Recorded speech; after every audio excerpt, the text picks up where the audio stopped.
Ceci, ¿tú estás? Pero otra vez soy yo la host, no Pero tú. Pero te lo paso. ¿Cómo te lo paso? no lo sé. Qué alegría. Eda, hola Eda. Sí, bueno, yo creo que hay que apagar las cámaras porque si no se oye, no se va a oír a la...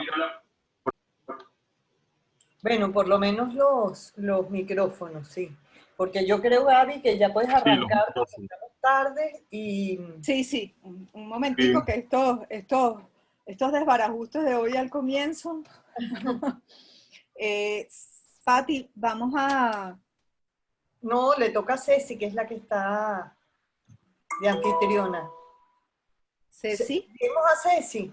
Ah, no, mentira, espérate, soy yo.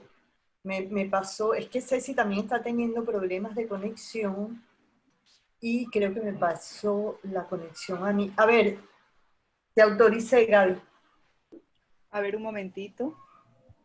Sí, soy yo la anfitriona, es que Cecilia está teniendo también, Ceci está teniendo problemas, pero soy ya la anfitriona yo, te acabo de autorizar porque creo que Ceci perdió conexión. Sí, Ceci perdió conexión, pero quedo yo como anfitriona y ya te autoricé. Perfecto, Gabriela. No, ya va. Ahora, no, ya va. Estas son las cosas que pasan tras cámara. Ahora sí. Ya va. ¡Ey! ¡Ay, ay, ay! Ahora sí. Ya, Rafa, No, ya.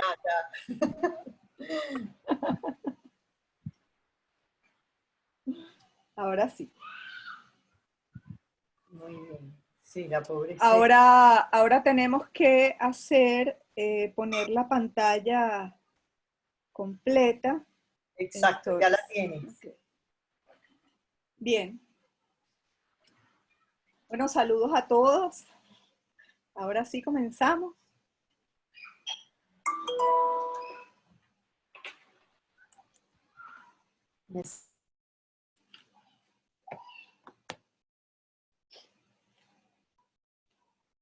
¿Listo? ¿Se escucha bien, Patricia? ¿Todo está bien? ¿Ahora? sí, Se sí, escucha perfecto, se sí. escucha perfecto. En Madrid se oye perfecto. Qué bueno. Aquí en Madrid oímos muy bien. No sé cómo será en Caracas, pero aquí en Madrid estamos buenísimo. Aquí con turbulencia, profe. Con turbulencia, con turbulencia. Con turbulencia. Con turbulencia estamos hoy, esto es cierto. Bueno, empezamos. Bueno, nuestra última sesión, agradecidísimas, Gabriela, contigo. Ha sido de verdad una experiencia maravillosa para todos. Y bueno, si te animas a seguir con otro, aquí estamos, con las puertas abiertas para ti siempre. Tendremos a Mafe con un curso precioso y esperemos que Rafa, el profe, que también lo estamos enamorando, se anime. Así que pues dicho estas cortas palabras, arranca Gaby que estamos retrasaditas. Ok, vamos pues. Bien. Bueno, yo hoy les he traído fragmentos de las cartas de Rilke sobre Cézanne, fragmentos de las cartas de Cézanne. He intentado ver qué conexiones podía encontrar allí y cómo vincular esto con algunas imágenes. No ha sido fácil. Solamente en 2 o 3 momentos Rilke se detiene en cuadros específicos. Rilke va y viene entre los cuadros haciendo el ejercicio de darle forma a ese descubrimiento que lo ha conmovido absolutamente, al punto de decir que a partir de 1906 no hubo para él otro modelo comparable a la obra de Paul Cézanne, a la obra y a la vida del pintor consagrada durante más de 30 años al trabajo. Dice Rilke, solo un santo puede estar tan vinculado a Dios como lo estaba Cézanne a su trabajo. Quiero decir que hoy debemos la calidad de las imágenes que voy a mostrar a la generosidad entrañable, amorosísima, generosísima de María Fernanda Palacios, para la que no me alcanzan palabras de gratitud, Mafer. Y nuevamente quiero decir ¡Viva también, nuestra Mafer! Ajá. Quiero decir ¡Viva también, siempre! Oye, quiero decir también lo inspiradores y orientadores que han sido para mí los 4 micros de el profe Rafael Castillo Zapata sobre Cézanne. Lo dije la primera sesión, quiero repetirlo, y no puedo presentar esta sesión como un cierre del curso, sino como notas muy fragmentarias que ojalá se puedan prestar a una conversación. Vamos a comenzar suavemente con algunos fragmentos de la correspondencia juvenil entre Cézanne y Émile Zola. Uno de los 4 micros de Rafael habla justamente de estas cartas de juventud y cómo Zola le da forma, fuerza y orientación a la vocación de Cézanne. Zola era parisino, pero la familia había ido a vivir a Aix porque el padre iba a trabajar en una represa, el padre muere, pero se conocen Cézanne y Zola en el colegio. La amistad de ellos se inicia a los 13 años, en ese paisaje de la Provenza. Comparten paseos, lecturas, el gusto por la poesía, por la música, por el arte. Muchos años después, le cuenta Cézanne a Joaquín Gasquet un episodio de juventud que refiere Gasquet de esta manera. Dice, en el colegio, imaginaos, Zola y yo pasábamos por 2 fenómenos. Yo chapuceaba los versos latinos en un santiamén. Zola, por su parte, no hacía nada, soñaba. Por nada lo ponían en cuarentena. E incluso nuestra amistad viene de esto, de una paliza que todo el patio, mayores y pequeños, me dio a mí porque infringí la ley. Transgredí la prohibición, no pude evitar hablarle. Era un chico estupendo. Al día siguiente me trajo una cesta de manzanas. Las manzanas de Cézanne, me dijo el propio Cézanne guiñándome un ojo burlón, vienen de lejos. Las manzanas de Cézanne vienen de lejos. Pero sobre los 18 años, Zola vuelve a París a seguir allí sus estudios y se inicia así la correspondencia entre ellos. Esas cartas nos muestran la conformación del temperamento de ambos. Por un lado, Zola, convencido aún en medio de la pobreza de su proyecto de dedicarse a escribir. Por otro lado, Cézanne, tímido, huraño, dubitativo, ermitaño, con un padre que quería dejarle las riendas del negocio, del banco familiar. Zola lo emplaza a dedicarse a la pintura, a convertir su vocación en un acto y a no dejarla en el campo de los sueños.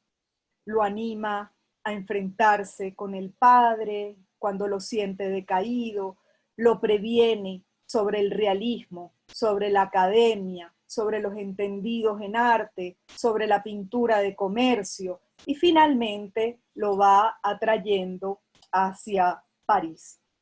Les voy a leer ahora algunos pasajes breves para que sintamos el tono de Zola y para que podamos comenzar a imaginar al joven Cézanne.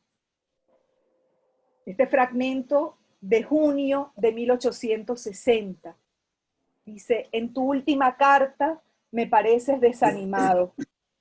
Hablas ni más ni menos de tirar los pinceles al techo. Gimes por la soledad que te rodea, te aburres. Te diré que ya no somos niños, que el futuro nos reclama y que es una cobardía retroceder ante la tarea que uno se ha impuesto. Recobra pues el ánimo, vuelve a empuñar los pinceles, deja tu imaginación vagabundear a su gusto. Otro fragmento de julio de 1860. ¿Quieres pedir a tu padre que te deje venir a París para ser un artista? Descuidas el derecho, vas al museo, la pintura es la única obra que tú aceptas. ¿Quieres que te lo diga? Pero no te enfades, por favor. Te falta carácter, te horroriza la fatiga. Tu gran principio consiste en dejar correr el agua y en encomendarte en manos del tiempo y del azar. Si yo estuviera en tu lugar, me gustaría arriesgar una palabra, el todo por el todo, en vez de flotar vagamente entre dos porvenires tan distintos, el taller y el bufete. Escoge una de las dos cosas, o ser un verdadero abogado o ser un verdadero artista, pero no me seas un ser sin nombre que porte una toga manchada de pintura. El último fragmento que les leo de agosto de 1860, Solá le dice a Cézanne que releyendo las cartas, la correspondencia entre ellos, se ha encontrado con un pequeño poema de Cézanne que le ha gustado mucho, y le escribe: ¿qué le falta, me he preguntado, a este excelente Cézanne para ser un gran poeta? La pureza. Tiene la idea, su forma es nerviosa, original, pero lo que la echa a perder, lo que echa a perder todo, son los provenzalismos, los barbarismos. Sí, mi viejo, tú eres más poeta que yo. Mi verso es quizá más puro que el tuyo, pero no cabe duda de que el tuyo es más poético, más verdadero. Tú escribes con el corazón y yo con la mente. Tú piensas firmemente lo que expresas. Yo, las más de las veces, solo busco un juego, una mentira brillante. Y no creas que estoy bromeando. El poeta tiene muchas formas de expresarse. La pluma, el pincel, el cincel, el instrumento. Tú has tomado el pincel y has hecho bien. Cada cual debe seguir su inclinación. No quiero, pues, aconsejarte ahora que tomes la pluma y que dejando el color, trabajes el estilo. Para hacer bien una cosa, hay que hacer una sola cosa. Simplemente permíteme que te exprese mi duelo por el escritor que muere en ti. Lo repito, el terreno es bueno y fértil. Un poco de cultivo y la cosecha sería espléndida. Oh, por ese gran poeta que se va, dame un gran pintor, o te lo echaré en cara. Bien. La correspondencia va atravesando la vida de Cézanne, la formación de ambos artistas. Cézanne finalmente viaja a París.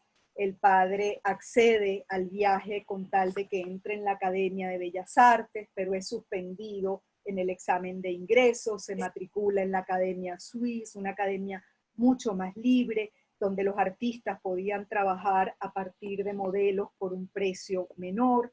Allí conoce a Pissarro, luego a Renoir, a Monet. Las cartas hablan de una vuelta en pocos meses a Aix, porque el ambiente parisino no le sienta bien. En una carta de Solá a un amigo común se lee, y les traigo ese fragmento porque yo creo que ya Solá pinta muy bien el temperamento, el carácter de Cézanne. Dice, y vamos a poner por aquí a nuestro joven Cézanne, ¿no? Dice: Paul sigue siendo ese muchacho raro que conocí en el colegio. Como prueba de que no ha perdido nada de su originalidad, te diré solamente que al poco de llegar, empezó ya a hablar de su vuelta a Aix. Haber estado luchando durante 3 años por este viaje e importarle luego un pito, con un carácter semejante, ante cambios de conducta tan imprevistos y tan poco razonables, confieso que me quedo mudo y renuncio a mi lógica. Considera además que la edad ha desarrollado su testarudez. Está hecho de una sola pieza, áspera y dura al tacto. Nada lo doblega, nada puede arrancarle una concesión. De aquí en adelante, Cézanne va a oscilar entre Aix y París. Solá lo introduce en las reuniones del grupo de jóvenes artistas liderados por Manet. Cézanne comienza a moverse en las tensiones del mundo artístico del momento, en los sentimientos encontrados de los artistas con respecto al salón oficial. Lo aborrecían por la forma en que se exponían, se presentaban los cuadros, pero a la vez la crítica de arte se ocupaba del salón. Era la posibilidad de conquistar un lugar en el ambiente artístico. Cézanne no tuvo nunca la benevolencia del jurado. En 1863 expuso en el Salón de los Rechazados, donde exponían los artistas a los que se les había negado su participación en el salón. En los años siguientes escribe cartas de protesta al jurado, pero a la vez envía sus telas más provocadoras y sombrías. Se regocija con la idea de que harán enrojecer de rabia y desesperación a los miembros del jurado. Dice que se trata de fastidiarlos hasta la eternidad. Las cartas siguen avanzando, muestran sus puntos de unión con la poética impresionista, los puntos en que se va distanciando, sus estancias en diversas localidades alrededor de París, su inclinación hacia la pintura al aire libre, lo que su mirada comienza a descubrir, su devoción por la Provenza y por el campo de Aix, el rompimiento con Solá, su alejamiento progresivo del mundo artístico para consagrarse, refugiarse en su trabajo. El final de la correspondencia contiene sus cartas a jóvenes pintores que comienzan a acercarse a él en los últimos años, y es de esa última parte que yo he tomado algunos breves fragmentos para que podamos leerlos al final. Pero vamos primero a las cartas de Rilke. El tomo de las cartas de Rilke sobre Cézanne nos brinda en las primeras páginas el descubrimiento de Van Gogh, que ayuda a Rilke a bajar un poco el peso de la figura de Rodin. Rilke encuentra ejemplo y modelo en la vida de Van Gogh, lee sus cartas, pero es sobre todo su amiga, la pintora Mathilde Vollmoller, la que le lleva numerosas reproducciones y le deja durante varios días esa carpeta de reproducciones para que él pueda mirarla. Él admira especialmente el café nocturno de Van Gogh, sus flores, sus parques, su pobreza que compara a la de Francisco de Asís, el gran ejemplo de trabajo que dan sus obras, hasta que el azar de un paseo dominical lo conduce el 6 de octubre al Salón de Otoño, y el descubrimiento de Cézanne es para él el acontecimiento. No cesa de volver todo el tiempo hasta el cierre del salón, le escribe a Clara durante todos los días. Esas cartas cubren más o menos el radio de un mes, desde comienzos de octubre a comienzos de noviembre de 1907. Nuevamente, como en el caso de Rodin, la intención de Rilke está muy lejos de escribir un ensayo de historia del arte. En una carta a Clara ya de las cartas sobre Cézanne del 13 de octubre, le comenta sus dudas sobre la posibilidad de elaborar una monografía o un estudio sobre Cézanne. Les leo ese fragmento, dice: no es la pintura lo que yo estudio, pues a despecho de todo, permanezco muy indeciso frente a los cuadros y solo con dificultad aprendo a distinguir los buenos de los menos buenos y confundo sin cesar los recientes con los antiguos. Es la conversión lo que reconozco en esta pintura, puesto que yo mismo la alcanzo en mi trabajo y de alguna manera me he aproximado y preparado, sin duda desde largo tiempo, para este acontecimiento. Más adelante le dice que la naturaleza anteriormente era para él una evocación que se dejaba transportar por el alma que emanaba de la naturaleza, por su inmensidad, pero que todavía no sabía estar sentado ante ella. Le dice: vidente, yo andaba sin verla. No veía la naturaleza, sino las visiones que ella me inspiraba. En esa época poco hubiera aprendido ante Cézanne y Van Gogh. Con el trabajo que me da ahora Cézanne, noto hasta qué punto me he convertido en otro. Es decir, el aprender a ver no es un asunto meramente visual. Rilke nos dice que la transformación de la mirada ha significado para él una transformación del hombre y sobre todo una transformación del poeta. Tenemos hoy otra oportunidad de seguir esa mirada que se da en Rilke, además, con absoluta conciencia de la palabra que ella exige. En las cartas, Rilke le habla a Clara del muchísimo tiempo que le requiere aprender a mirar hasta que de improviso llega la visión justa. Le habla sobre la dificultad de encontrar la palabra justa, un exacto decir ante los cuadros. Halla que las palabras tan a disgusto están en comunicar hechos pictóricos, le repugna lo puramente aproximativo, se siente incómodo con lo personal, y así va escribiendo. En el epílogo de este tomo de cartas sobre Cézanne, Heinrich Wiegand Petzet, editor de estas cartas, dice que en ningún otro lado como aquí rige la palabra pintura del poeta. Recordemos, la pintura que habla. Rilke había expresado el deseo de que estas cartas se publicaran como libro, sus cartas sobre Cézanne. Y el editor dice que estas cartas de alguna manera son ese texto que hasta sus últimos días, hasta sus últimos años, Rilke previó y temió escribir. Dice además que estas cartas se anticipan en buena medida a toda la investigación posterior que se ha hecho sobre el pintor. Ya Rilke intuye que el acontecimiento que ha sido Cézanne en su vida es también un acontecimiento, un viraje que le ha ocurrido a la pintura occidental.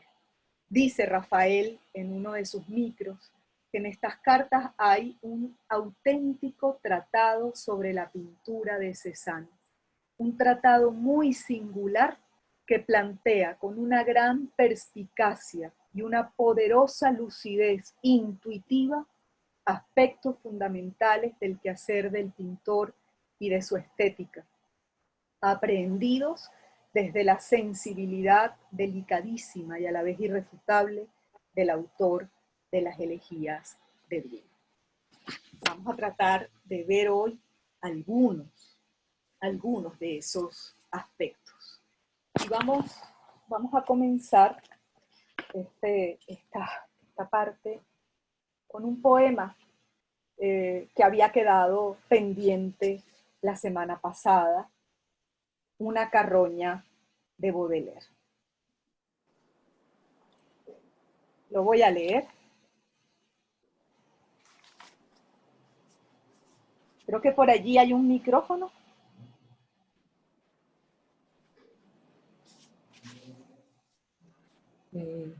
Naire. Sí. Elisa Gruber. Sí, tiene el micrófono abierto. Elisa, si lo puedes cerrar. Ok. Gracias. Cierro el mío, Gabriela. Una carroña.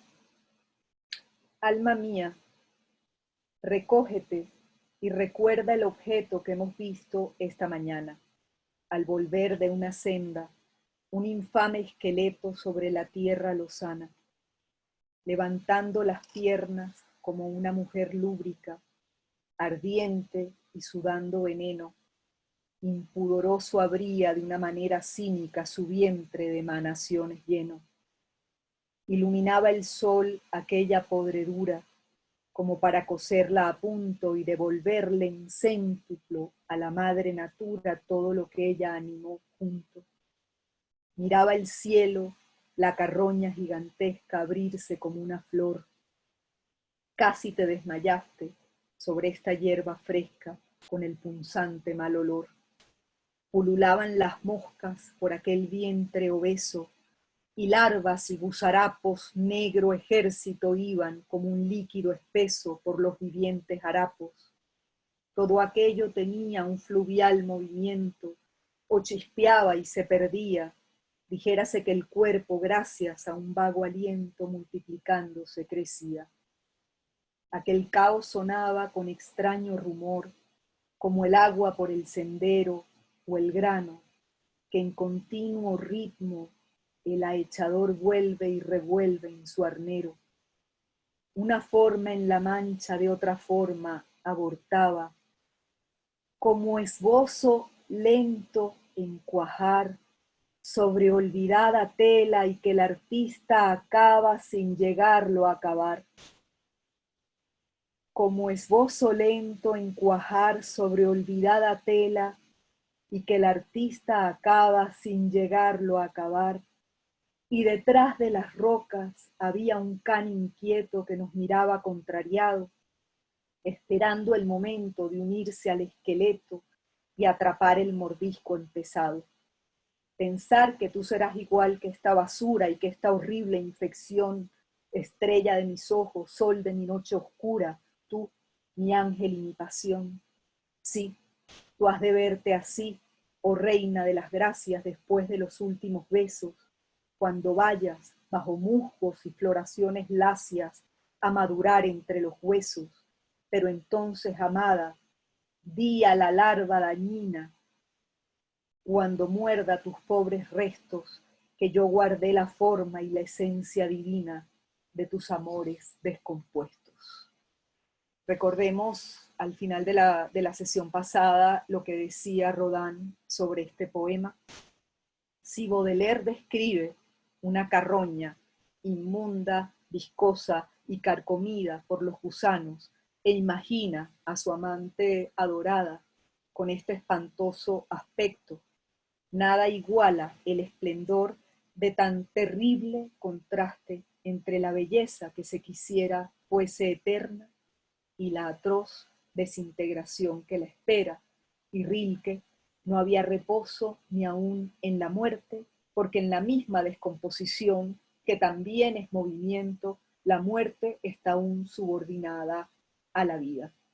Rodin también aludía en esas últimas anotaciones a la intransigente sinceridad de la observación del artista. La intransigente sinceridad de la observación del artista. Creo que esa intransigente sinceridad la precisa muy bien Rilke en los cuadernos de Malte, justamente en el fragmento en que habla de la carroña de Baudelaire. Dice: ¿Qué podía hacer él cuando le sucedió aquello? Era su tarea ver en lo horroroso, en lo que aparentemente era solo repugnante, el ser que vale entre todos los seres. No hay selección ni rechazo. ¿Por qué traigo esto? Porque en una de las cartas de Rilke del 19 de octubre de 1907, Rilke termina de precisar esto. Le dice a Clara, que seguramente se acuerda de ese fragmento de los cuadernos de Malte en el que trata sobre Baudelaire y su poema La carroña, y les leo. He llegado a pensar que sin este poema, la evolución hacia el lenguaje objetivo que creemos reconocer ahora en Cézanne nunca hubiese podido comenzar. Era necesario que antes existiera así despiadado. Era necesario que la mirada del arte se hubiera esforzado hasta tal punto que pudiese ver en lo terrible y en lo que solo parece repugnante un aspecto del ser capaz de la misma validez que cualquier otro. No se le permite al creador seleccionar ni apartarse de ninguna cosa existente. Un solo rechazo en cualquier momento le priva del estado de gracia, lo vuelve absolutamente culpable. Y le dice Rilke, comprenderás mi emoción al enterarme de que Cézanne, en sus últimos años, sabía de memoria y era capaz de recitar sin omitir una palabra precisamente este poema, Una carroña de Baudelaire. Ver, ¿no?, en lo horroroso y en lo que nos parece repugnante lo que existe.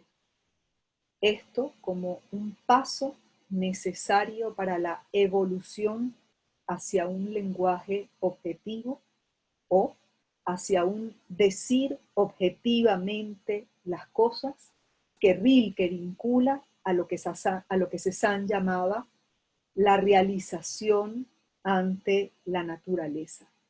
En palabras de Rilke, la realidad elevada hasta lo indestructible a través de la propia vivencia del objeto. Esto era lo que le parecía la intención del trabajo más íntimo de Cézanne. Vamos a ver ahora otro aspecto de este decir objetivo, de esta conversión de la que habla Rilke. En una carta de 1903, en pleno influjo de Rodin todavía, Rilke le dice a Luandrea Salomé: tuve la certeza de que yo debía seguir a Rodin, pero en la organización interna del proceso artístico. Lo que debo aprender de él no es a crear una forma, sino a concentrarme profundamente por amor de la forma a crear.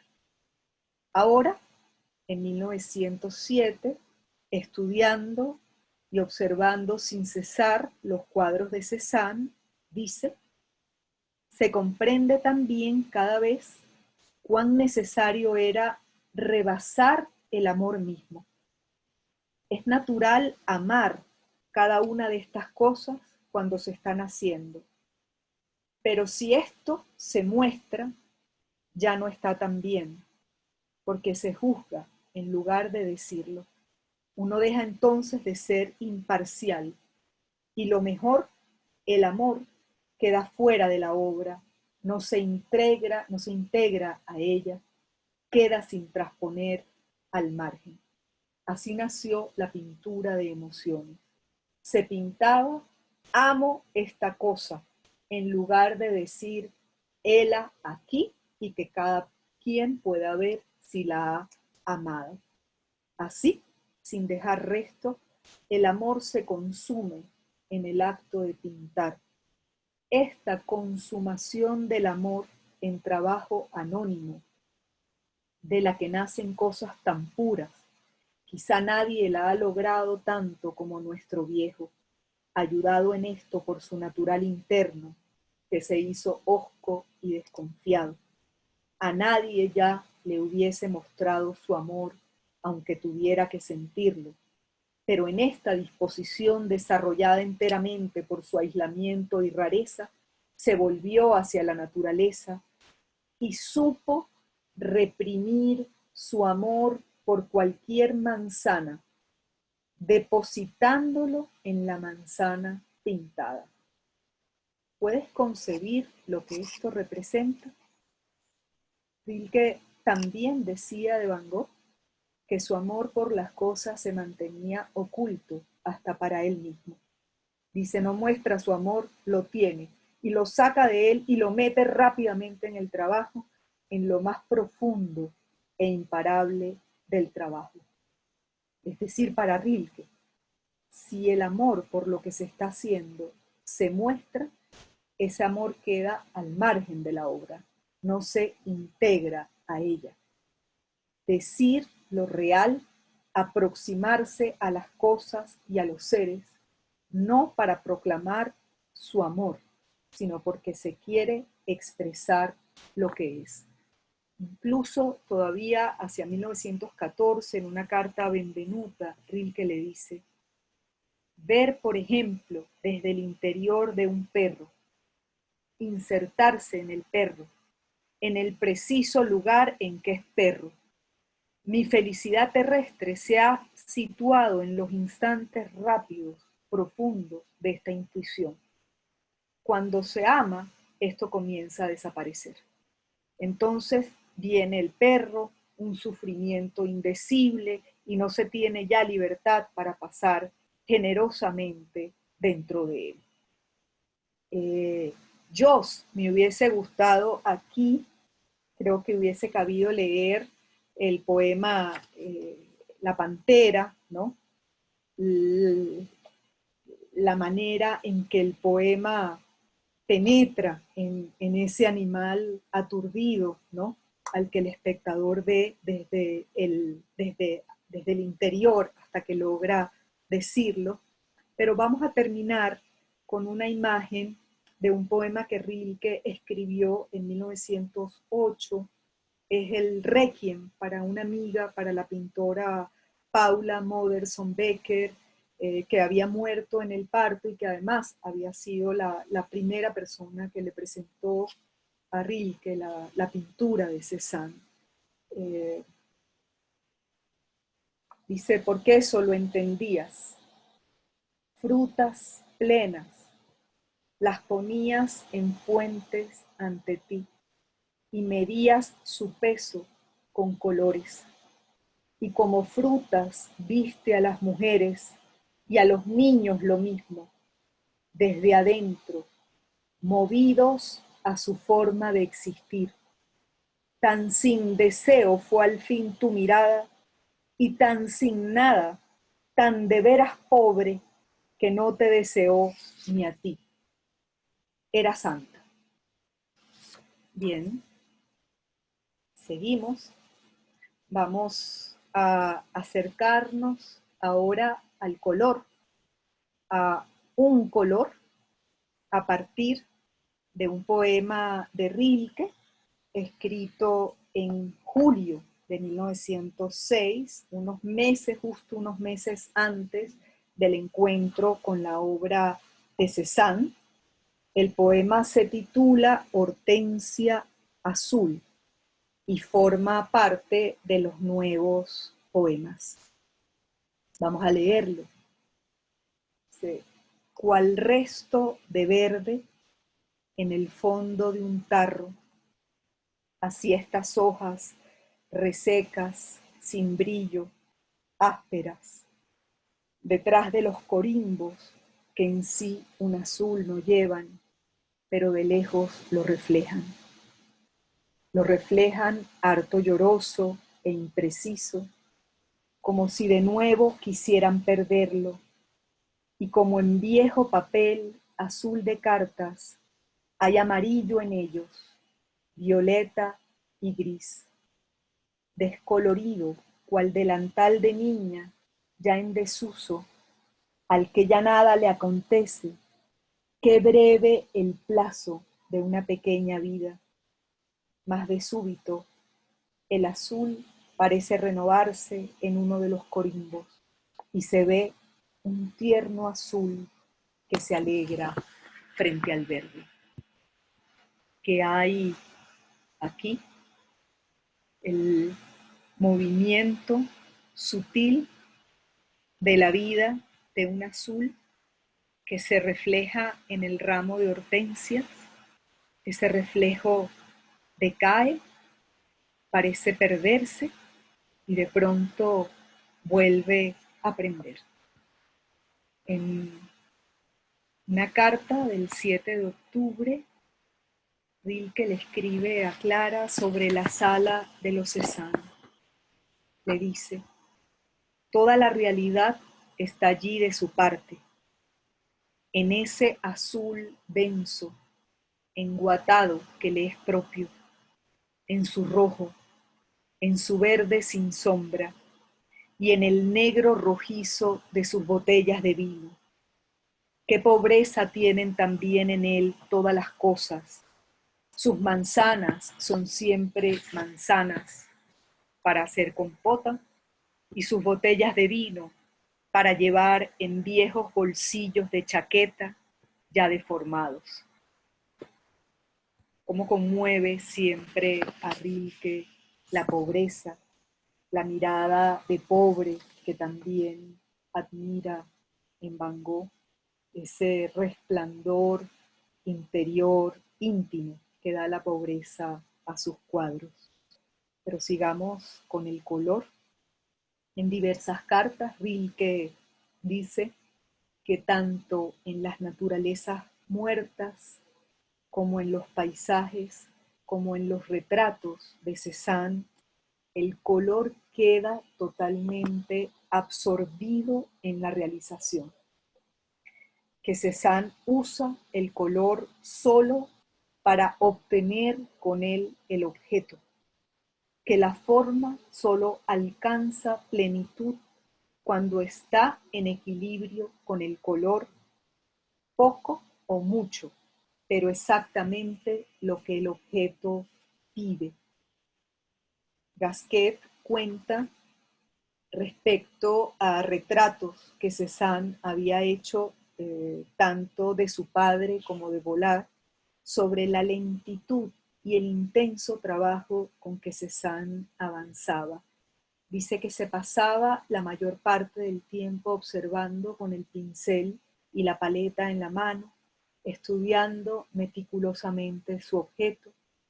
No pintaba nada. De vez en cuando, dice, trazaba una pincelada trémula, generalmente una línea delgada de azul vivo, que revelaba o corroboraba un rasgo fugaz del carácter. Tenía una increíble memoria para los colores.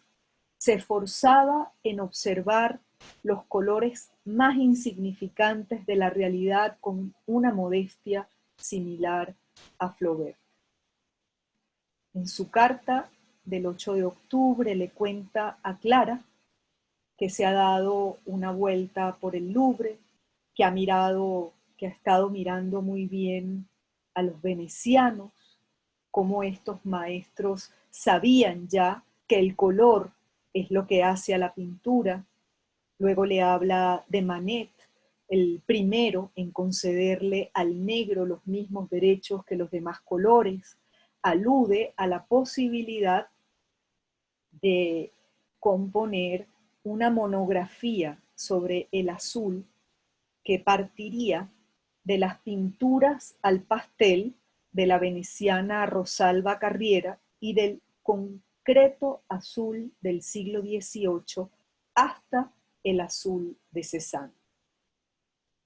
Wittgenstein Tetzel, el editor de las cartas, hace un seguimiento en esta correspondencia de todos los términos de los que se vale Rilke para intentar decir las variantes del azul, la fuerza y delicadeza expresiva con que lo transmite.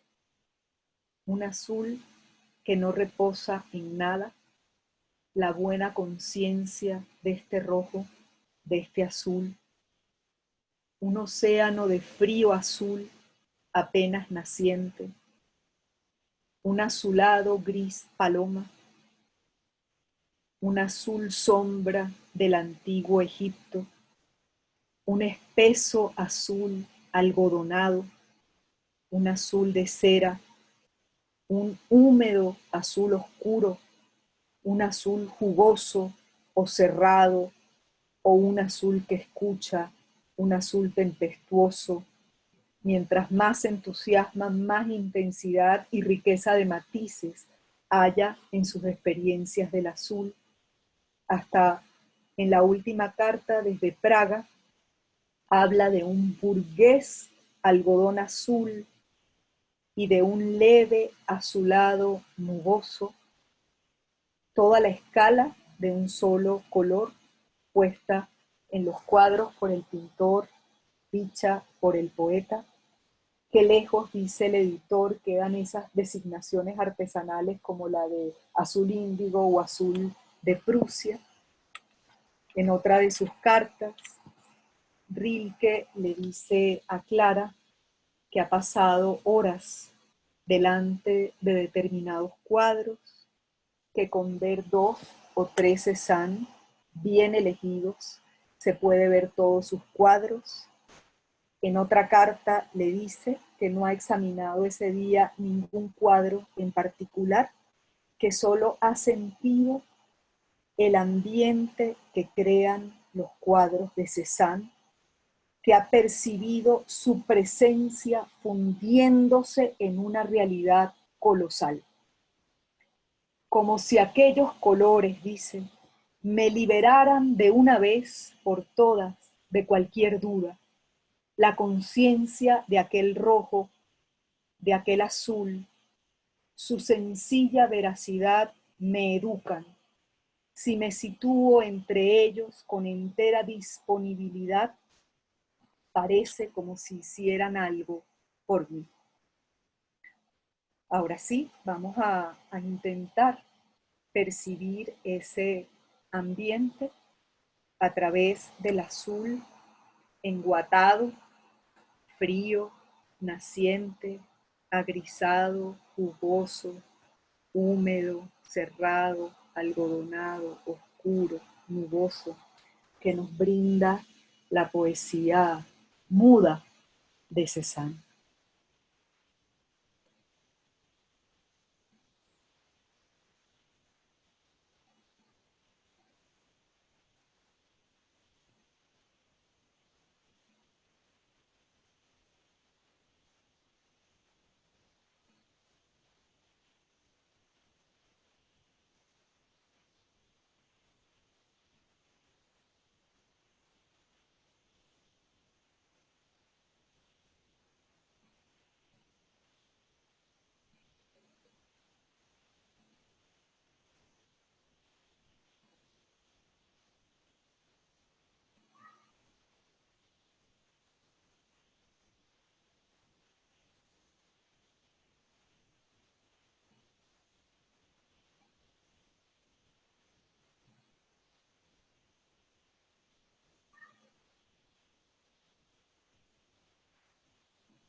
Bien.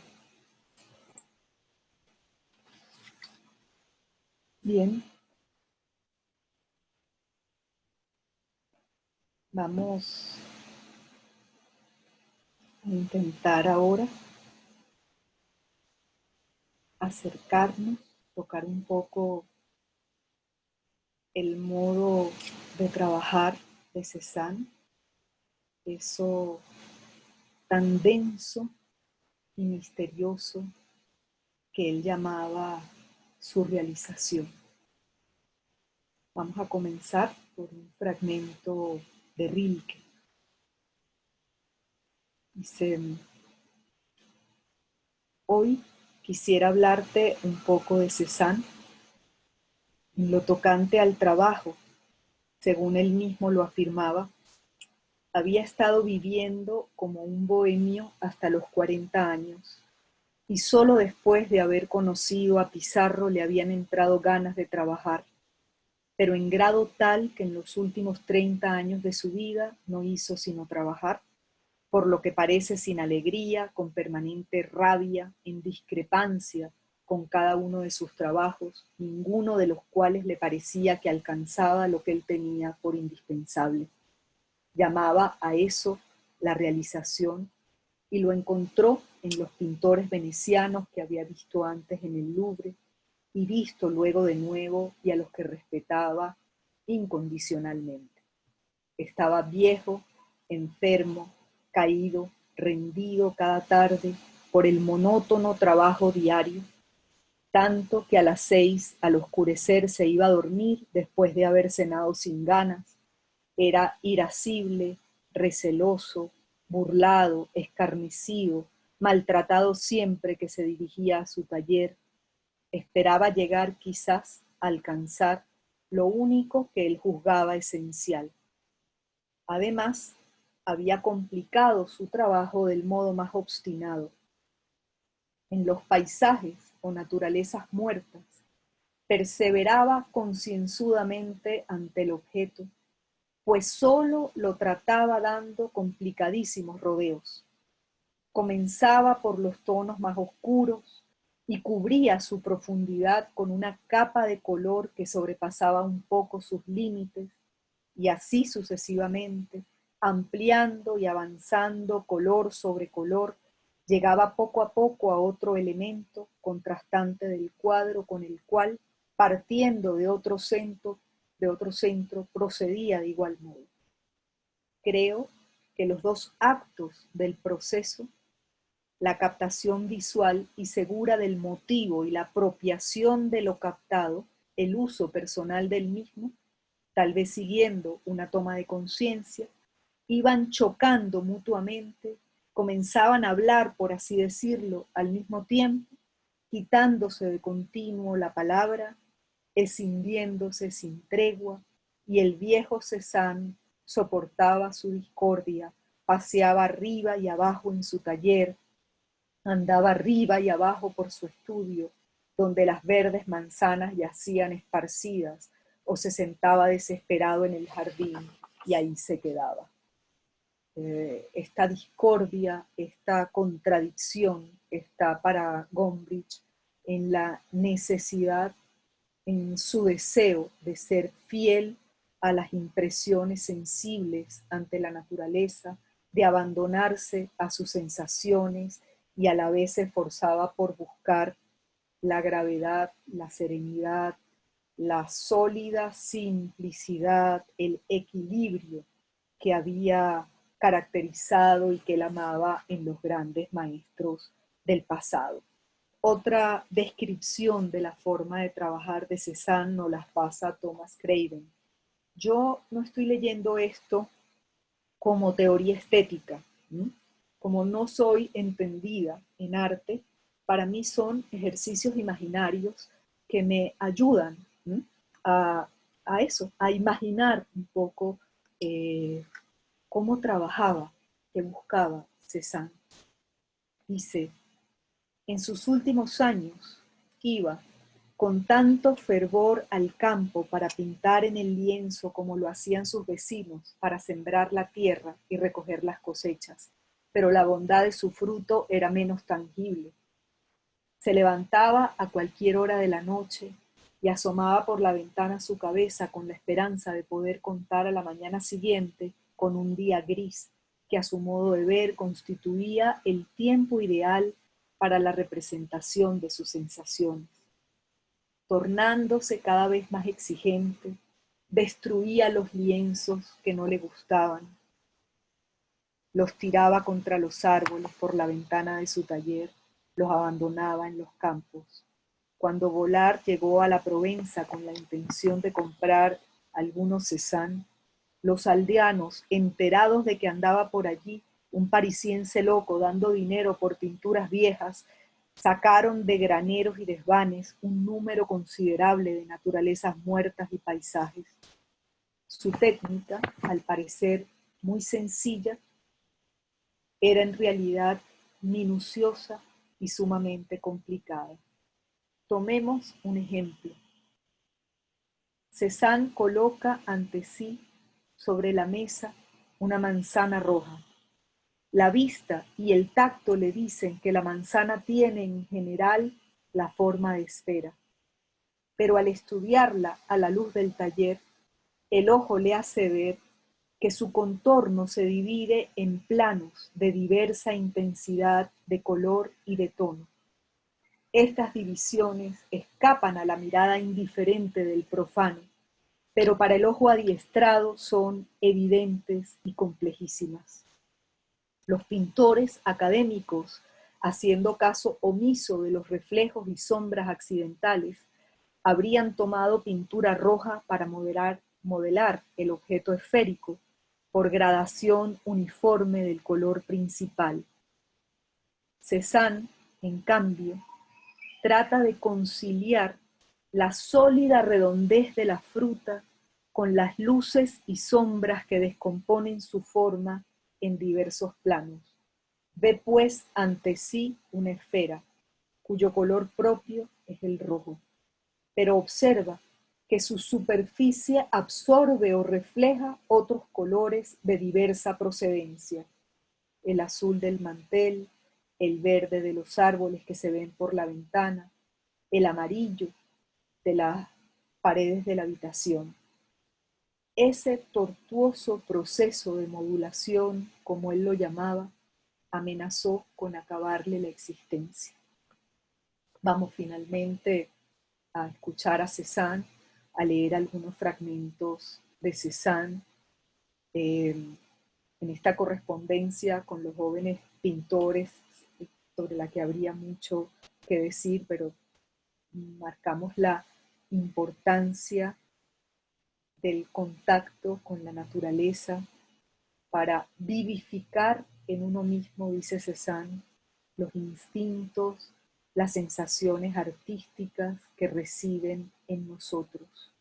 Su vitalidad hasta el final de sus días. Cézanne muere el 23 de octubre de 1906 y el 20 de octubre le escribe su hermana a su hijo Paul esta noticia. Le dice: el lunes estuvo expuesto a la lluvia durante varias horas.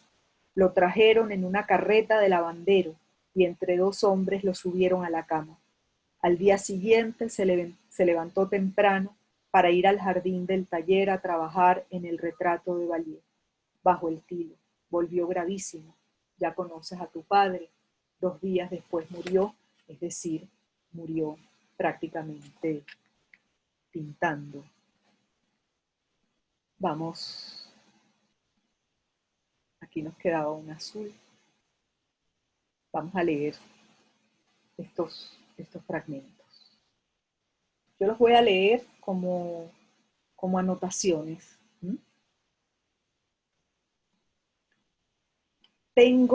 Este es un poquito anterior, ¿no?, a los últimos años, pero quería traerla justamente por la sesión anterior.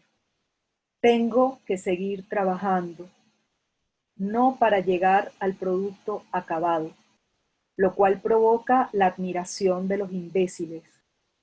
No debo pretender completar más que por el placer de hacer una obra más verdadera y más sabia.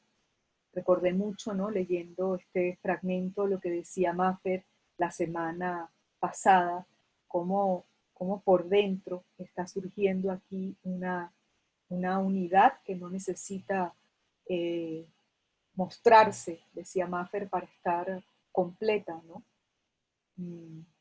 Recordé también, antes de la primera exposición impresionista, Mallarmé escribe en una crónica sobre Manet, dice, que es una obra no bastante trabajada, cuando hay entre todos sus elementos un acorde, Cézanne diría una armonía, por la cual ella se sostiene y posee un encanto fácil de romper con añadir una sola pincelada.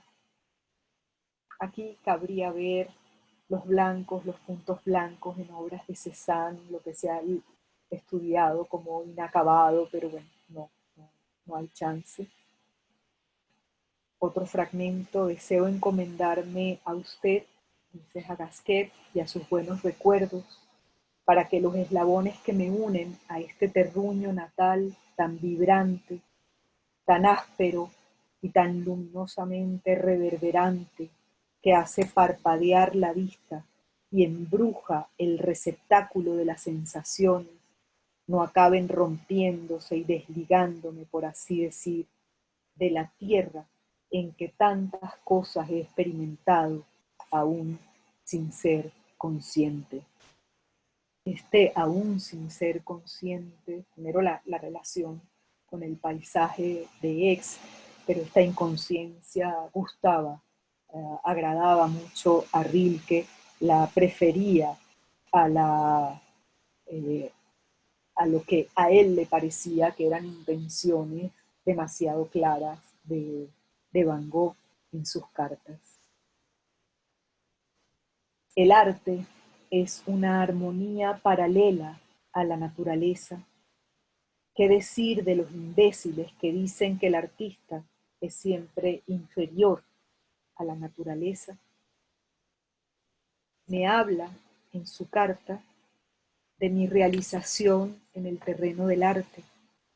Yo creo que cada día me acerco más a ella, si bien con gran esfuerzo, pues si la sensación fuerte de la naturaleza, bastante viva en mí, por cierto, es la base necesaria de toda concepción artística, sobre la que descansa además la grandeza y la belleza de la obra futura, el conocimiento de los medios para expresar nuestra emoción no es menos esencial y no se adquiere sino mediante una experiencia muy larga.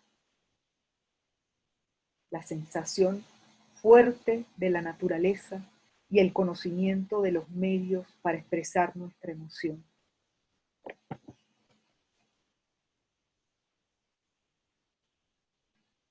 A Émile Bernard, permítame repetirle lo que le dije ya aquí. Aborde la naturaleza a través del cilindro, la esfera, el cono, todo ello puesto en perspectiva de modo y manera que cada lado de un objeto o plano se dirija hacia un punto central.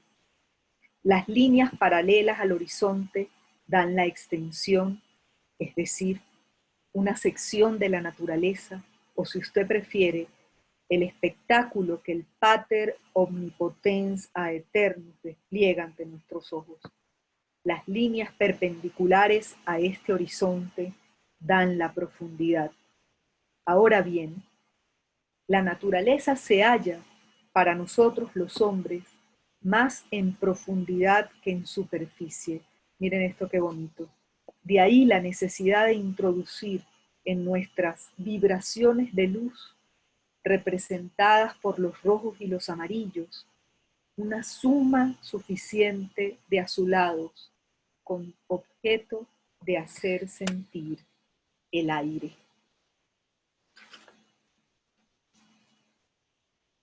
1904, aquí estamos 2 años antes de morir, sigo siendo visitado por las sensaciones y a pesar de mi edad, sigo clavado delante del caballete.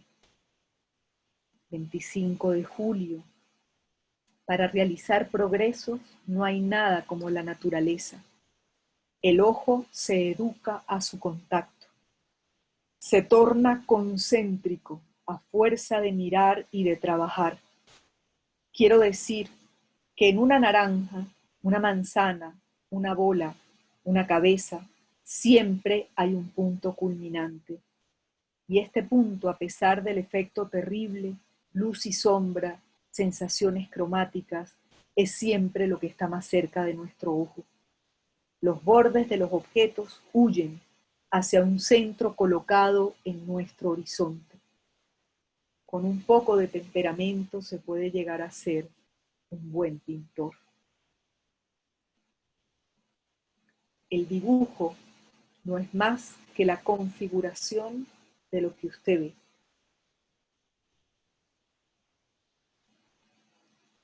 Mi edad y mi salud, ya estamos allí en 1905, no me permitirán realizar el sueño de arte que he perseguido durante toda mi vida. A lo largo de estas cartas, él siente que se va acercando y tiene miedo de quedar fuera de la tierra prometida, como Moisés. Dice, mi edad y mi salud no me permitirán realizar el sueño de arte que he perseguido toda mi vida, pero siempre me sentiré agradecido para con el público de entendidos que han tenido la intuición a través de mis vacilaciones de lo que yo había querido intentar para renovar mi arte. En mi pensamiento no suplantamos el pasado, lo único que hacemos es añadir un nuevo eslabón. Una carta exactamente de un año antes de morir. Él muere el 23 de octubre de 1906. Le dice a Emile Bernard: sus cartas me son gratas por un doble concepto. En primer lugar, por un motivo puramente egoísta, pues su llegada me saca de esa monotonía engendrada por la búsqueda incesante de la sola y única meta, lo que en los momentos de cansancio físico acarrea una especie de agotamiento intelectual.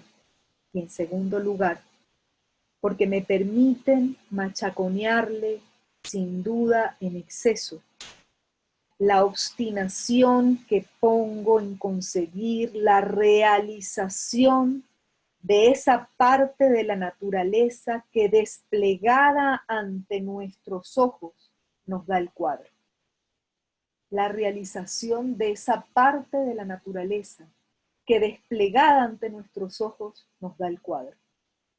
Ahora bien, la tesis a desarrollar consiste, sea cual sea nuestro temperamento o forma de potencia en presencia de la naturaleza, en plasmar la imagen de lo que vemos, olvidando todo lo que apareció antes de nosotros, lo cual creo yo debe permitir al artista plasmar toda su personalidad, grande o pequeña. Yo aquí me quedo pensando muchas cosas, ¿no? Veo en las anotaciones de Cézanne la lidia, ¿no? Con la personalidad, con las emociones, con el temperamento, que no es erradicar completamente del trabajo el amor, ni la emoción propia, ni el temperamento, que de alguna manera a lo que apunta, creo, Rilke, con la conversión, ¿no? En objeto. Creo que en ese sentido la realización en Cézanne es otra cosa, ¿no? Pero bueno, eso sería como para elaborarlo más y conversarlo. Dice Cézanne, ahora bien, al ser ya viejo, alrededor de 70 años, las sensaciones cromáticas que produce la luz son en mí causa de abstracciones que no me permiten cubrir mi lienzo, ni pretender la delimitación de los objetos cuando los puntos de contacto son tenues y delicados. De aquí que mi imagen o cuadro sean incompletos. Del 3 de agosto de 1906, lamento mi edad avanzada, habida cuenta de mis sensaciones cromáticas. Y el último fragmento que les traigo dice: en fin, te diré que como pintor me siento más lúcido delante de la naturaleza, pero que en casa la realización de mis sensaciones sigue siendo muy penosa. No consigo alcanzar la intensidad que se desarrolla ante mis sentidos. No tengo esa magnífica riqueza de coloración que late en la naturaleza. Aquí, a orillas del río, los motivos se multiplican. El mismo motivo. Vean esto último, atención a esto que dice aquí Cézanne. Aquí, a orillas del río, los motivos se multiplican. El mismo motivo visto bajo un ángulo distinto ofrece un tema de estudio de poderosísimo interés y tan variado que creo que podría estar ocupado durante meses sin cambiar de sitio, simplemente inclinándome unas veces más a la derecha y otras más a la izquierda. Bien, a ver, creo que nos da chance, sí. ¿Cómo vamos? Hoy no le he preguntado a nadie cómo vamos. Embrujados, hechizados, perplejos. ¿Les parece bien si hacemos una pequeña descripción de 2 o 3 cuadros desde la mirada de Rilke? ¿Sí? Claro. Sí, profesora, vamos allá. Bien. Hoy cierra el salón. Y como de allí iré por última vez a casa, todavía me gustaría buscar un violeta, un verde o ciertos tonos azules que me parece que tendría que haber visto mejor, para no olvidarlos jamás. Aunque tantas veces me haya parado delante, con inflexible atención, el gran complejo de colores de la mujer en el sillón rojo, me cuesta memorizarlo, tanto como un número de muchas cifras. Vean esta mirada, ¿no? Me cuesta memorizar el gran complejo de colores como un número de muchas cifras. Y sin embargo, me lo he grabado en la mollera, cifra por cifra. La conciencia de su existencia ha alcanzado una exaltación en mi sensibilidad que la siento hasta en el sueño. Mi sangre me la describe en mi interior, pero el decir pasa de lejos y no es reclamado. Y había escrito ya sobre ella, delante de una pared verde terrosa, en la que se repite con mesura un motivo azul cobalto, una cruz con el centro vacío, figura un sillón bajo, rojo, acolchado. El respaldo redondeado se inclina adelante hacia los brazos, que están cerrados como el trozo de manga de un manco. El brazo izquierdo y la borla que pende de este, saturada de bermellón, ya no tienen como fondo la pared, sino una ancha cenefa verde-azul que proporciona a su contraste toda su resonancia. En este sillón rojo, ya él, solo personaje, está sentada una mujer con las manos en el regazo de un amplio vestido de rayas verticales, muy ligeramente indicada por medio de pequeños toques dispersos de amarillo, verde y de verde amarillo, hasta el borde de la chaqueta gris azul, cerrada por delante con un nudo de seda que juega con reflejos verdes. En la claridad del rostro, la proximidad de todos esos colores es aprovechada para un sencillo modelado, hasta el castaño de los cabellos en crenchas rematado por un moño, y el marrón plano de los ojos, deben manifestarse contra su entorno. Es como si cada punto en este cuadro supiera de los otros. Tanto participa, tanto actúan en él la adaptación y repulsa, tanto cada punto se cuida a su modo del equilibrio, creándolo, como a fin de cuentas todo el cuadro mantiene la realidad en equilibrio.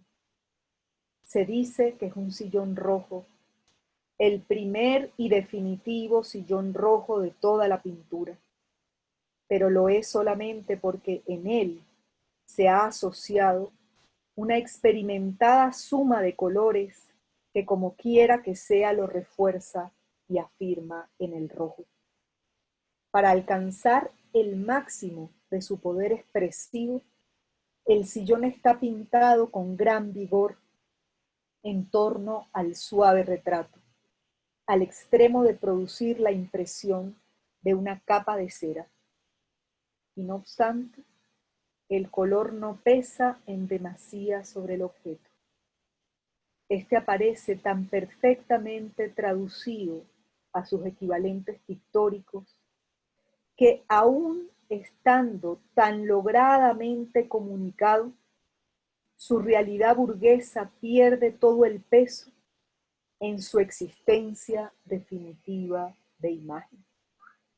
Como ya he escrito, todo se ha reducido a un asunto de colores entre ellos. Uno se contiene ante el otro o se acentúa frente a él, o se acuerda de sí mismo. Como en la boca de un perro al aproximarse cosas diversas se forman jugos diversos y se mantienen prestos. Los aprobatorios que solo adaptan y los correctivos para eliminar peligros. Así también, dentro de cada color se producen saturaciones y diluciones que les ayudan a soportar el contacto de los otros. Junto a esta acción glandular en la intensidad cromática, el papel principal lo desempeñan los reflejos, cuya existencia en la naturaleza siempre me ha sorprendido tanto. Encontrar el rojo del agua crepuscular como tonalidad constante en el verde crudo de las hojas del nenúfar. Colores locales más débiles se rinden y conforman a reflejar el más fuerte que hay.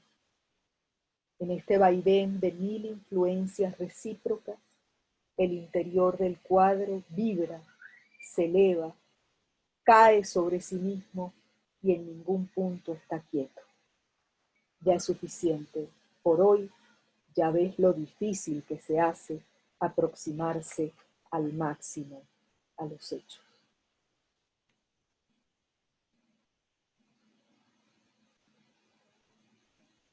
Tenemos el autorretrato.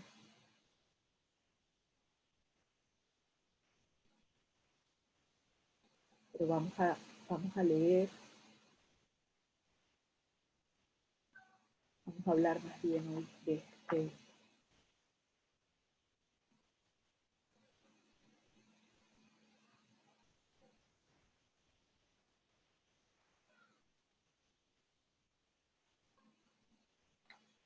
Vamos a llevar a Balabré. Pero vayamos a Cézanne. Un gran retrato, un hombre sentado con una gran cantidad de negro sobre un fondo negro plomo. Rostro y manos que van cerradas abajo del cuadro, llevados hasta el naranja, puesto con fuerza y claridad. Una naturaleza muerta, presidida también por el negro. Sobre la mesa negra, una larga barra de pan blanco en amarillo natural, un paño blanco, un vaso de vino de grueso cristal, un par de huevos, 2 cebollas, una lechera de hojalata, y transversal respecto al pan, un negro cuchillo. Y aquí, más aún que en el retrato, el negro plenamente tratado en cuanto color, no como lo contrario y reconocido en todo cromáticamente, en el paño, sobre cuyo blanco se extiende, en el vaso en que está incluido, atemperando el blanco de los huevos y recargando el amarillo de las cebollas en un rancio oro, tal como yo sospechaba sin haberlo todavía visto plenamente, que en él tenía que haber el negro. Al lado,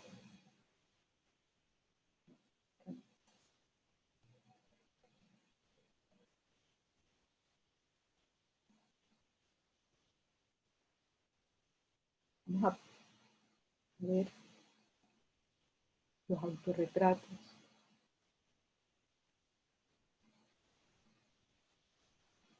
Los retratos de jugadores de cartas. Y vamos a llegar para despedirnos. Ojalá pueda encontrar este fragmento. Sí, a esta belleza sencilla del violeta. ¿Mm? Cuando Rilke descubre el violeta, me fui, ¿no?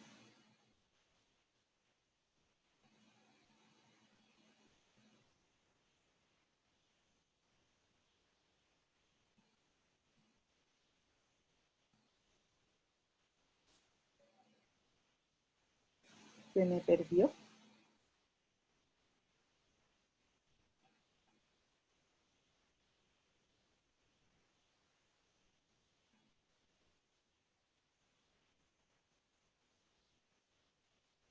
Bueno, les debo el violeta.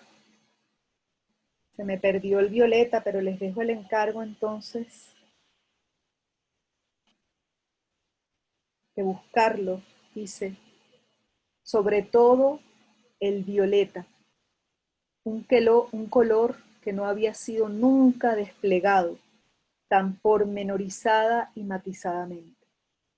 Un violeta que él descubre ahí donde hubiésemos esperado el gris, y con ello nos hubiéramos dado por satisfechos. Pero Cézanne no ceja y hace salir los violetas uniformemente diluidos, como lo hacen algunas tardes, principalmente las de otoño, que interpelan en violeta el agrisamiento de las fachadas, de tal suerte que les responde en todos los tonos, desde el lila ingrávido hasta el violeta compacto del granito finlandés. ¿Cómo se me puede haber perdido el violeta? No lo sé, pero así pasa.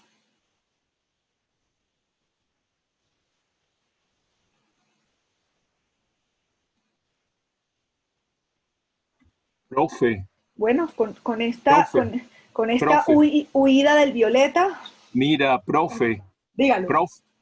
ese violeta me parece que está en el mismo cuadro del sillón. Cuando él habla del violeta, ¿no está hablando también del mismo cuadro? Y está hablando. Creo que es el mismo cuadro del sillón rojo. Y en este autorretrato, él dice que en este gris también se cuela, ¿ves? Exacto. Sí. El violeta. Pero hay unos violetas bellísimos, bien, que pensé que había puesto para el final, pero se escaparon. Bueno, hay que buscarlos. Cuando pasaste los paisajes en la primera serie, está el lago. En las bañistas están. Aquí tenemos. Mira, aquí.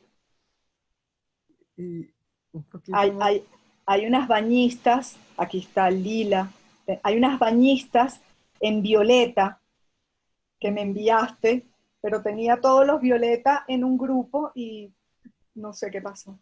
No. Y en el del Kurt No, Ajá, porque aquí entramos en los azulados. ahí, Estos son los azules, aunque por ahí se cuelan violetas. ajá, en el lago ¿Puedo? violeta. Ahí hay Ahí unos violetas. está. Aquí está. Aquí están las flores.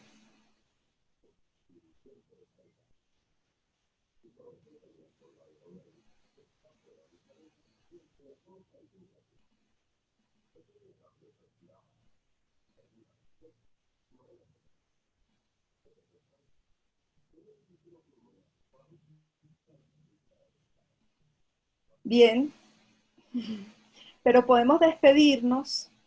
No sé si es Ceci o Patti. ¿Quién está? Estoy yo, Gabriela. Quisiera dejar de compartir pantalla y volver a compartir para mostrar algo rapidito. Bueno, salte y cierra tu documento y vuelve a entrar. Sigues autorizada. ¿Aquí lo ven? No. No, aún no.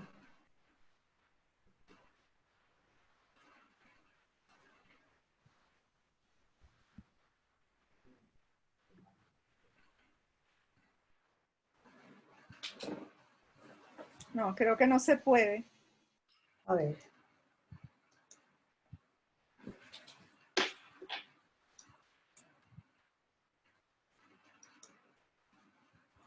Sí, estás autorizada. A ver, ya vas que creo que este está...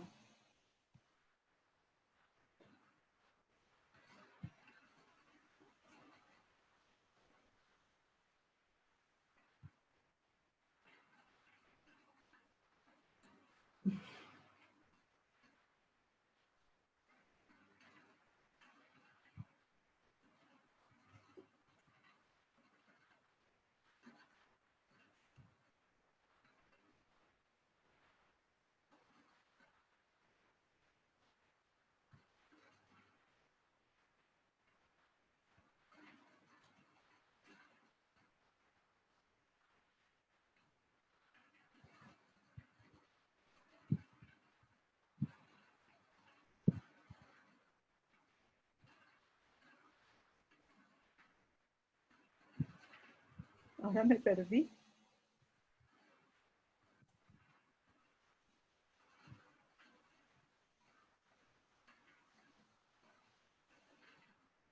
Ahora no encuentro el Zoom.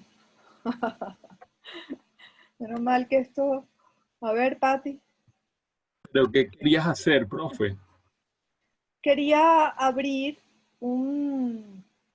Quería abrir otro ¿Otro documento? PowerPoint. Sí, pero Ah, ahora no encuentro el Zoom. Menos mal, sigue sonando, pero no... pero si Está como te perdido. estamos viendo, Pero yo estás no veo, conectada. no los veo a ustedes. Ah, caray.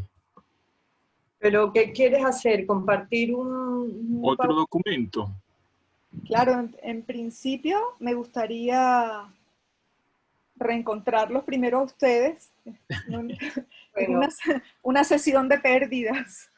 vas arriba a la derecha, Gabriela. Ahora, ya. Ahora sí. Ajá. Ahora sí. A ver, Patti, ¿se puede? No.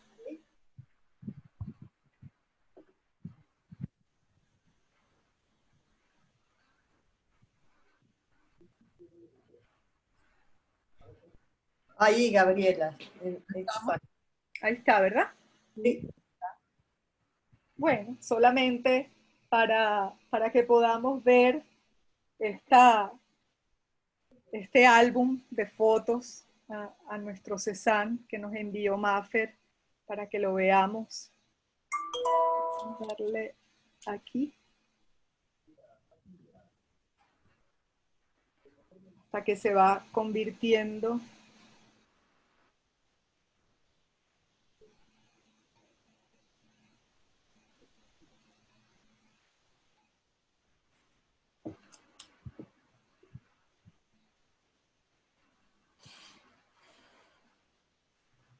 Aquí, delante de las bañistas. y terminamos.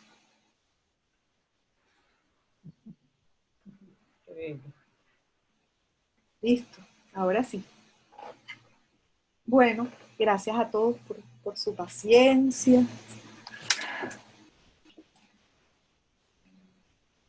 Profesora, muchísimas Aquí gracias. llegamos. Gracias a ti, Jos.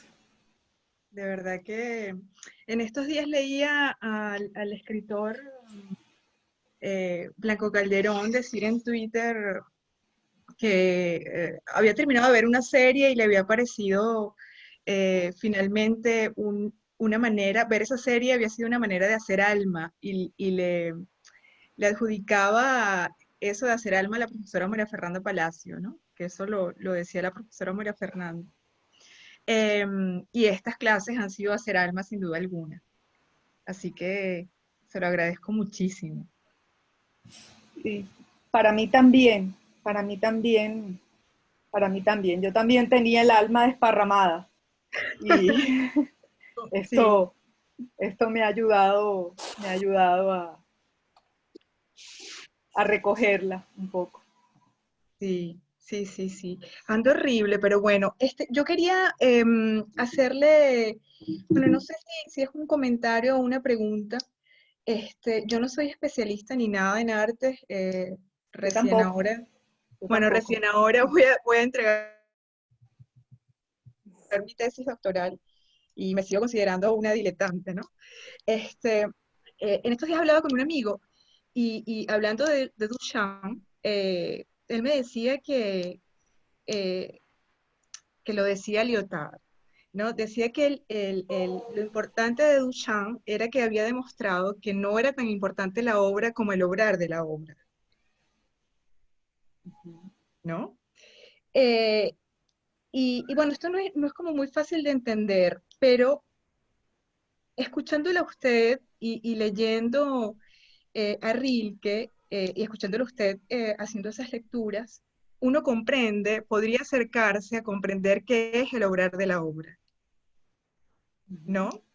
En el sentido de que es algo vivo, ¿no? Que es como, no sé, un deseo que tiene como sus resonancias en uno. Y el hecho de que Rilke no utilice una jerga de especialista, me parece que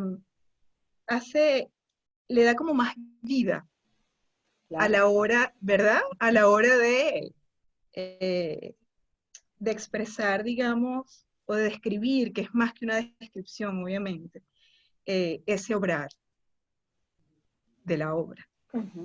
Hay una imagen que nos pasa Lezama Lima, que creo que tiene que ver con lo que tú estás diciendo. Lezama decía que no podemos leer la historia como un cúmulo de autores y de obras como un fijo, ¿no? Sino, él decía, por ejemplo, Mallarmé. En el momento en que lees a Mallarmé, hay una energía malarmeana que reobra y actúa en el tiempo. Eso, creo que eso le da a la literatura y al arte esa dimensión viva, ¿no? De la que tú estás hablando, Jos, ¿no? Sí. Y además me hace conectarlo con un ensayo que tiene la profesora María Fernanda, lo que pasa es que la he leído mucho por mi tesis, un ensayo que se llama, que lo tengo aquí, que se llama Críticos y Amantes. Sí, y entonces ella habla allí de la otra cara del saber, que yo lo vinculo a esto justamente, a esta manera en cómo Rilke se acerca a las obras de arte, ¿no? O sea, que no es desde lo especializado, pero que tampoco es el puro sentimiento ahí que brota.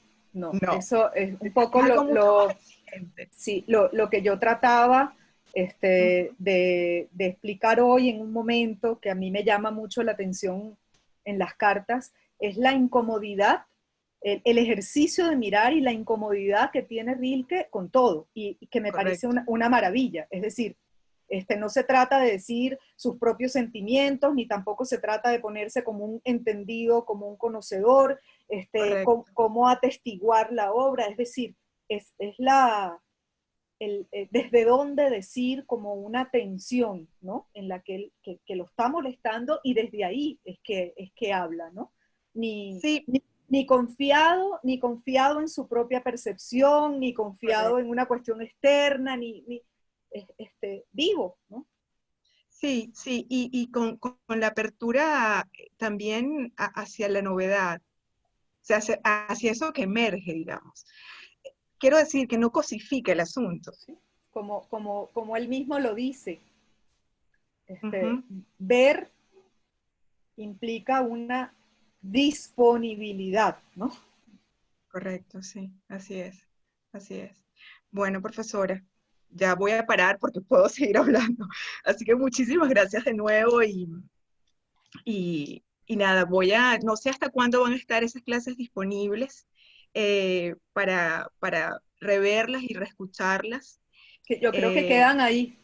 Quedan ahí. Sí, son un regalo. Muy un regalo bien, que nos da la sala. Muy bien, porque yo he estado transcribiendo las clases, profesora, y yo se las voy a hacer llegar, no sé si ese material le puede servir para algo. A mí, sin duda, me va a servir muchísimo para tenerlo allí conmigo y echar mano de él para seguir haciendo Alma, evidentemente. Así que muchísimas gracias. No, gracias a ti, Jos, de verdad que Bueno, ha sido... Jos, ¿estás lista para dar un curso tú? Ya tú debes dar el próximo curso. Ay, profesor, por favor, no me vergüenza. Adelante, lees pedazos de tu tesis y haces un curso. Es sobre Blanchot, profesor, no sé si le ¡Qué gusta. maravilla, Blanchot! Imagínate. Bueno, yo me anoto. Si lo haces, yo me apunto. Ope, qué lindo.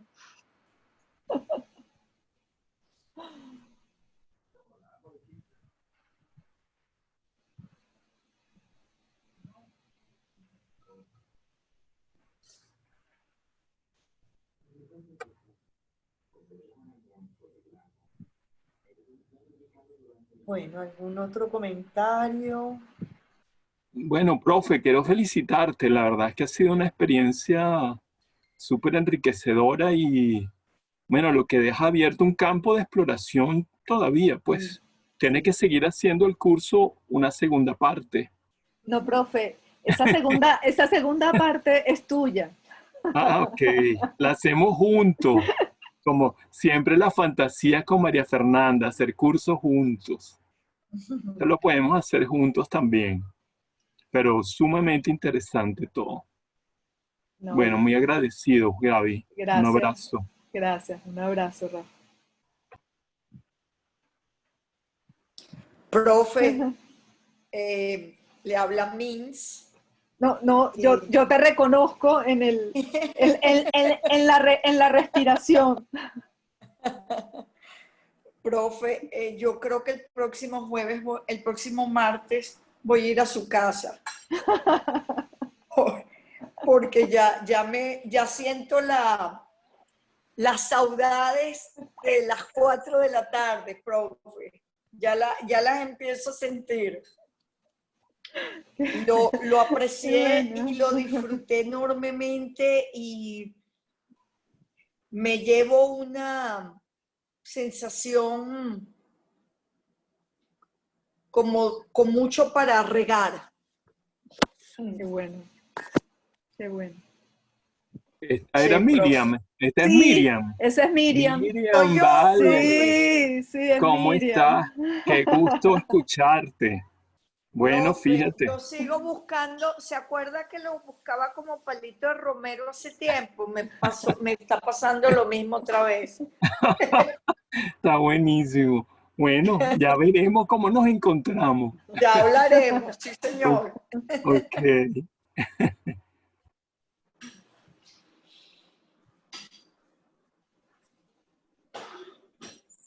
Gaby, muchísimas gracias. ¿Quién habla? Elisa Mariane- Grimaldi, pero Marianela. Marianela ¡Ah, Grimaldi. Marianela! Habla Marianela Grimaldi. Mila, ¿cómo no te reconocí? Gaby, wow, creo que siempre me ocurre lo mismo, estoy sin palabras. Me voy a ir con Miriam el martes que viene para tu casa a las 4. Vas a tener que abrir la puerta. Hemos tomado muchísimas anotaciones, esto nos da para muchísimas cosas, vamos a volverlo a ver. Te agradezco que nos hayas hecho sentir tan especiales a través del Zoom con todo esto que has compartido. Muchísimas gracias, de verdad.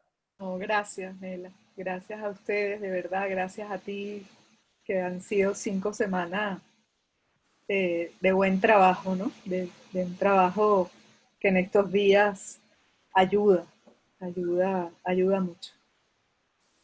Pues ha llegado todo y lo recibimos, de verdad que un millón de gracias. Qué bueno. Bueno.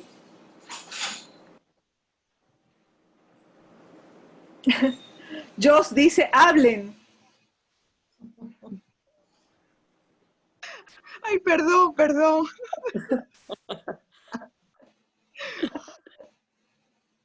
Pero no sé, es que, no sé, creo que era Kafka el que decía que uno no sabía cuando se hacía un silencio en una conversación, uno no sabía cuándo interrumpir, ¿no? Para que cesara el silencio. Entonces yo me pongo un poco ansiosa, ¿no? Pero es neurosis, es pura neurosis. Pura neurosis, Joss, porque Blanchot te enseña a vivir ese silencio sin interrumpirlo. ¿Enseña a vivir cómo? Ese silencio sin interrumpirlo. Es verdad, por cierto que me gustó mucho, sí, es cierto, pero me gustó mucho ese momento de la clase donde hubo un silencio, porque usted pasó las pinturas. Sí. Me encantó, porque además me hizo pensar en las clases de la profesora Hyman, que tenía mucho silencio. Entonces, él, digamos, iba caminando y se callaba como, no sé, podría pasar 5 minutos caminando de un lado a otro pensando y haciéndonos pensar, evidentemente, ¿no? A nosotros, como para que el saber, digamos, lo que nos estaba transmitiendo se asentara. Y ahora con esto me lo recordó. Así que hasta eso ha podido esta clase. Bueno, nada, yo me despido, no vuelvo a hablar. La quiero mucho, profesora, aunque nos conozcamos de hace tan poquito tiempo, pues yo la quiero porque abrió, digamos, un espacio dentro de mí de dicha. Así que muchísimas gracias por eso. Qué bueno y es recíproco, Dios, de verdad que lo digo y lo repito, para mí también ha sido importante hacer esto. Qué bien. Y gracias a la Sala Mendoza también, los amo, ustedes también. Y ya. Bueno, y nos vemos en septiembre en el curso de Maffer, donde felizmente yo estaré del lado de ustedes, calladita. Por supuesto. Bueno. Bueno, chao, profe. Abrazos grandes. Abrazos para todos. Chao, mi querida Elisa Grimaldi, que digo, Marianela Grimaldi. Todas las amigas que están ahí escondidas que no aparecieron. Abrazos para todas. Abrazos para todas. Esperamos por ti, profe. ¿Cómo? Esperamos por tu curso. Claro, aquí estoy cocinando uno que va a ser una bomba. Esto será para octubre. Maravilla. Buenísimo. Dale. Buenísimo. Dale. Maravilla. Besos abrazos. A todos. Abrazos. Chao. Bye.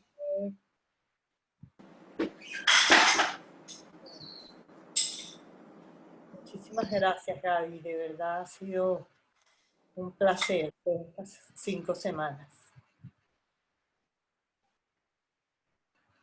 Pati. Aquí estoy. Bueno. Ceci no se pudo conectar, ¿no? Yo creo que Ceci